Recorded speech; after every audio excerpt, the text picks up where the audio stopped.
7 News tracking a developing weather concern. Neighbors in Lyons who lost much of what they owned in last September's flood are worried they may lose it all again.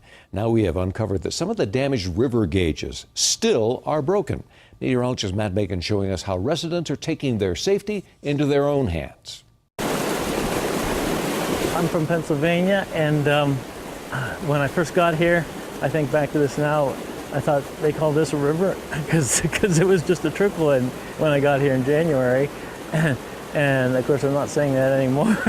The St. Vrain River took Jay Hodges' home and his business away last September. Nearly 10 inches of rain fell just on Lyons alone. The resulting flood forced the evacuation of 500 residents, and none underestimate the power of the St. Vrain this year. Residents have taken notice of the river's surge. The flow is more than twice the average rate, and with heavy snowpack yet to melt upstream. This stream gauge we found at the south end of Lyons is the only gauge operating here right now.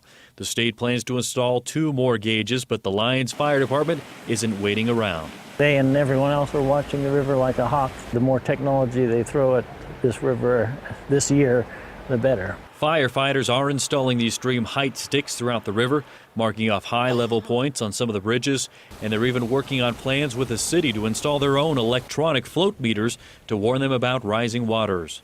We're not going to wait for that river to rise up, and cause any issues. We want to get that flash flood warning out as quickly as possible. The National Weather Service is keeping close watch on the St. Vrain, and scientists there are confident they have the data necessary to forecast and issue flood warnings, even with missing gauges.